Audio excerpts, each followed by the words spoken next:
Hello, good evening. Welcome to our 109th step in our walking tour through the Bible.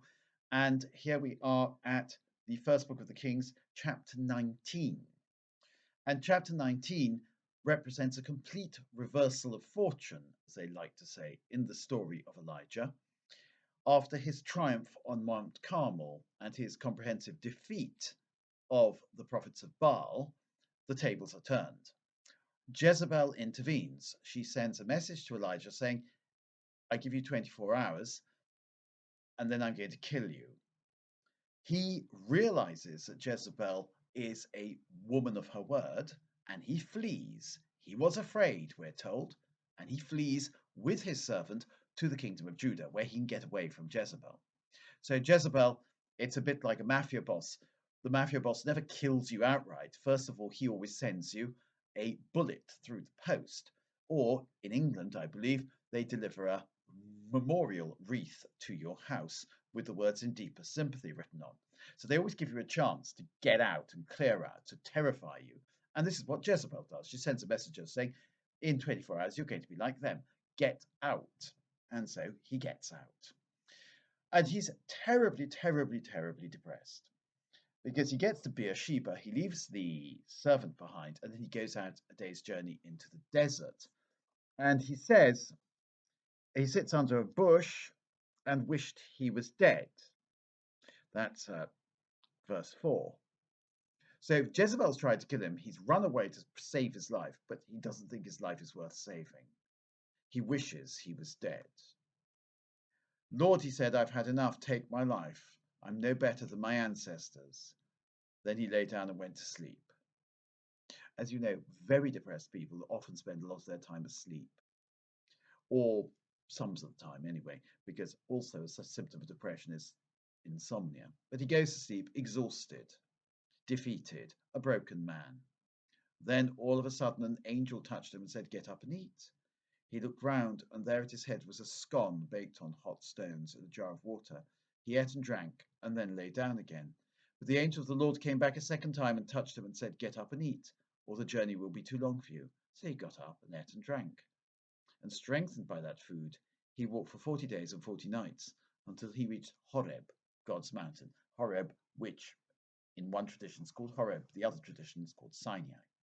So he goes to the place where the covenant for which he is so zealous was given to the children of Israel, the covenant they've now broken. So he goes back to basics, the point of origin, the place where God first revealed himself to the people of Israel and first revealed the law, where God revealed himself to Moses.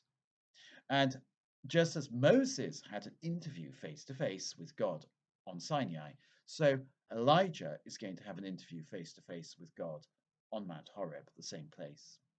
Now, the interview is not a good interview, to put it mildly, because the end of the interview, he says to Elijah, almost as a footnote, oh, yes, and by the way, I've given your job to somebody else. Because what he says, God says at the end of the interview, he says, you shall anoint Elisha, son of Shaphat, of of Abel Meholah, as prophet to succeed you. A person we've never heard of, maybe possibly a person that Elijah has never heard of. In other words, your term as prophet has come to an end, you're being replaced. And that can often be quite devastating, being told you're retiring, because naturally there's a natural human tendency to think that you are indispensable, but you're not. Goodbye, he says. Now, of course, the build up to this is the earthquake, the wind, and the fire, and then the still small murmuring voice. Earthquake, wind, and fire are the prelude to God's appearing, but the small murmuring voice is actually God. So, if you like, it's there's a huge sort of overture, but the actual presence of God is something you could easily miss. I think what we see here is that God is not to be found in the wonders of nature per se, although he is, but rather God is to be found in the still small voice, the inner voice of conscience. And also, God is not to be found in extraordinary events, but in the everyday. That's what I would say.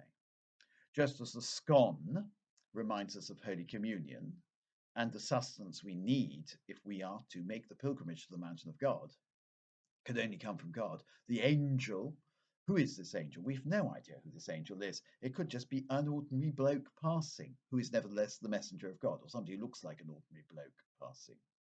Similarly, we will be given sustenance by the church, and we will arrive at the mountain of God. And at the mountain of God, excuse me, is something within us. Don't look for the mountain of God here, there, and everywhere. Now, sometimes it's useful to go on pilgrimage. The reason you go on pilgrimage, though, is to get away from it all, so you may get in touch with yourself, and you may get in touch with the voice of God that is in you, the voice of conscience. And the voice of conscience is too often smothered nowadays. And people tell themselves various things that they assume to be true or they wish to be true, but the voice of conscience quite often contradicts the things we tell ourselves. And therefore, having an interview with the voice of conscience can be quite frightening. So the voice of conscience tells them, you're finished, that's it, goodbye. I'm appointing somebody else to be prophet. Oh, I am appointing a new king of Israel, I'm appointing a new king of Aram, and I'm appointing a new you. Somebody else is going to take over from you.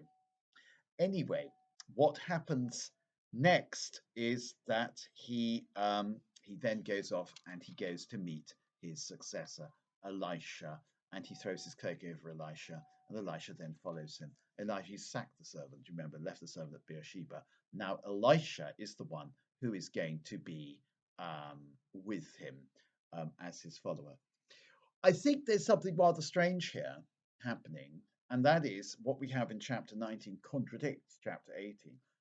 Chapter 18 looks like a marvelous triumph. He has said, I alone am left. And he repeats that. I am the champion of the Lord, is how Elijah sees himself. You know, everybody else has apostatized. I alone have left, and they want to kill me as well.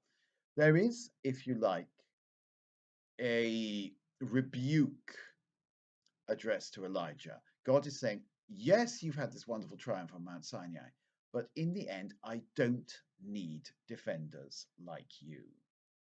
I can look after myself. In other words, the idea of this hugely combative man, this is not the way forward for God.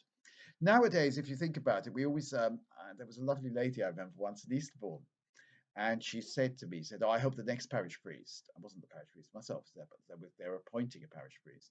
I hope the next parish priest has a crackdown, she said. And I said, oh, what do you want the next parish priest to crack down on? I said, well, all too many people doing their own thing around here. They all need to be told what to do. You know, there has to be a massive crackdown. And of course, Elijah is exactly the sort of person who leads a massive crackdown, isn't he? He's the sort of person you turn to when you need a crackdown. But the church the individual parish, but as well the universal church even more so, belongs to God. God will guide the church. We don't need a human saviour. We've got a divine saviour, and only the divine saviour will get us out of the mess that we human beings have got ourselves into. That is rather important. Now, this great contest on the Mount Carmel, if you remember, I said, well, you know, God in the end doesn't do this very often, and that's the point. The great contest is not something we should be looking for. It'll come at the end of time. We shouldn't be looking for the humiliation and the slaughter of the prophets of Baal or the prophets of the various modern movements that are so inimical to Christianity today. Rather, God will look after himself. These things will eventually defeat themselves. These things that say against God will defeat themselves. Also, we hope. And God outlines a plan about how Jehu, son of Nimshi, and all these other people are going to defeat the enemies of God. But he's going to do it without us or without Elijah. This reminds me of a great story of Saint Bernadette, which I was told by a dear lady who taught me when I was 9 years old, some years ago now, Mrs. Carey, Monica Carey. She was one of the best Catholics I've ever known. And she told the story about how Bernadette said, when she was older, when she was living in the convent in Nevers, she said, God took me up like a broom and used me. And then when you finish with the broom, you just put it back in the cupboard, don't you? And you don't think about that broom anymore. And Bernadette didn't say this in bitterness. She said it in, as just sort of recounting the facts. God will use us for a time, and when He's used us, then it'll be time for Him to use somebody else. We are the instruments of God, and we're here not for ourselves, not to glorify ourselves, but to glorify God.